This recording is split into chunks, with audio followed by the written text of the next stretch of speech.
Saya Haris dari Cirebon. Di sini saya mau berbagi pengalaman yang menurut saya lumayan cukup menarik ya. Saat saya dan teman-teman berencana naik ke Gunung Ciremai.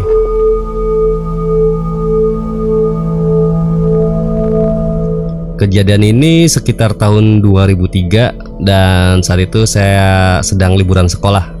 Saya saat itu kelas 2 SMA atau kelas 11 ya sekarang sih. Waktu itu teman-teman berencana naik gunung karena mumpung lagi libur ya. Dan cuaca saat itu lagi bagus karena sudah lumayan jarang turun hujan. Mungkin karena sedang peralihan musim kali ya. Saya waktu itu bingung liburannya mau ngapain. Jadi iseng pengen ikut naik ke Ciremai, lumayan lah ya daripada gabut di rumah nggak ngapa-ngapain gitu. Singkat cerita, kita semua udah siap, persiapannya udah ada semua gitu. Lalu kita naik angkutan umum jurusan Cirebon Raja Galuh ya. Karena kita naiknya lewat jalur Apui ya, rencananya lewat jalur Apui, jadi kita ke Raja Galuh, berangkat dari Raja Galuh sampai di Terminal Raja Galuh Majalengka. Kita nyarter mobil kolbak ya untuk berangkat ke Apui, dan itu jalurnya lumayan berkelok-kelok, nggak ada bonusan. Dan lumayan cukup sempit juga. Jadi di pertengahan perjalanan ya sebelum sampai Apui itu jalurnya sudah lumayan cukup sempit. Jadi hanya bisa dilewati satu mobil. Misalkan pas-pasan dengan mobil itu salah satunya harus mengalah.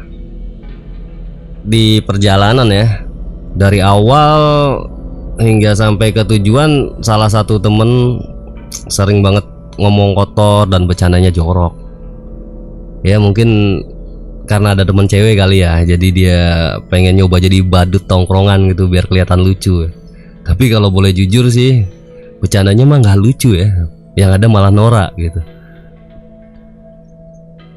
Tapi ternyata hal itu yang membuat perjalanan kami saat naik gunung menjadi nggak karuan.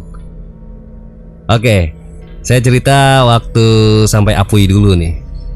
Pas sampai Apui itu sekitar jam 5 sore sebelum maghrib ya. Jadi kita mutusin buat istirahat dulu dan buka tenda karena kita nggak terlalu buru-buru ya. Dan alasan lainnya karena lewat jalur Apui itu perjalanan kita bisa lebih cepat dibanding lewat dari jalur pendakian yang lain. Ya walaupun kalau lewat jalur Apui lumayan terjal ya, tidak landai seperti yang lain. Dan kalau lewat jalur Apui itu kita harus bawa bekal air yang lumayan cukup banyak ya.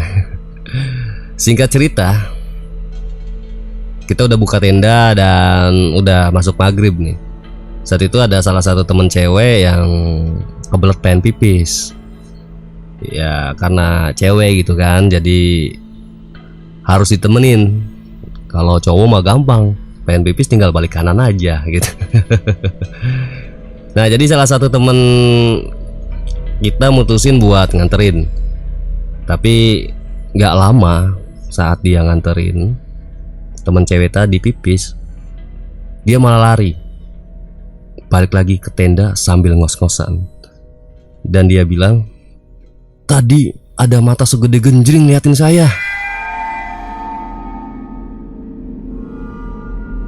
Nah untuk teman-teman, genjring itu kalau bahasa Indonesianya mungkin bisa dibilang rebana ya. Jadi ada mata segede rebana. Otomatis dong saya dan teman-teman yang ada di situ refleks bilang, terus doi gimana? Masa ditinggalin? Jadi langsung tuh beberapa teman mutusin buat nyamperin. Tapi belum sempet jalan, si teman cewek tadi udah balik lagi ke tenda sambil ngomel-ngomel ya, karena ditinggalin. Nah ini yang tadi saya bilang di awal bahwa perjalanan kita selanjutnya jadi gak keruan. Pas malam saat pada pengen istirahat nih, kita semua dikejutkan oleh suara teriak-teriak gak jelas dari tenda satunya. Suaranya gak kami kenal. Karena kaget ya, jadi kita langsung ngecek nih. Ternyata salah satu teman dari kita ada yang kesurupan. Ya, betul. Teman yang saat di perjalanan sering ngomong kotor dan ngomong jorok itu kesurupan. Sambil melotot dia teriak pakai bahasa Sunda ya. Tapi diartin aja langsung pakai bahasa Indonesia yang artinya suruh pulang orang ini. Orang ini maksudnya yang punya badan ya. Suruh pulang orang ini. Kalau dia nggak berani biar saya antar. Dia nggak sopan. Udah berani ngotorin tempat saya. Teman saya ada yang nyoba mau megang badannya, tapi yang ada malah ketendang dan langsung keluar dari tenda. Teman-teman yang lain bingung dan ketakutan ya, karena ternyata tenaganya sebesar itu. Dan kebetulan pada saat itu yang ngecamp lagi nggak rame, jadi bingung mau minta tolong ke siapa. Jadi saya sama teman-teman yang lain mutusin bareng-bareng megangin dia sambil baca-baca doa sebisanya. Tapi jin yang ngerasuki dia bilang bawa pulang dia, kalau nggak mau bakal saya bawa. Kita semua jadi semakin bingung, kalut, takut, campur aduk pokoknya. Ini gimana nih? Kalau kita nggak pulang bakal nggak beres kayaknya nih. Tapi kalau kita pulang posisinya udah malam, yang pasti otomatis kita nggak bisa ngelanjutin perjalanan. Awalnya kita kewalahan karena tenaganya cukup besar, tapi alhamdulillah akhirnya bisa sedikit lebih tenang karena salah satu dari kita ada yang ngebales omongan jin yang rasukinya ya. Ya, kita semua akan pulang.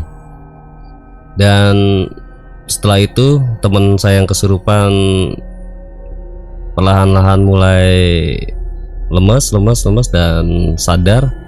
Setelah dia sadar, kita bongkar tendanya, dan kebetulan karena masih di bumi perkemahan ya, jadi dekat dengan warung-warung dan pemukiman warga. Jadi kita mutusin buat bermalam di warung tersebut, dan esokan paginya kita langsung pulang. Dan rencana kita semua untuk naik gunung pada hari itu gagal begitu saja oleh hal tersebut.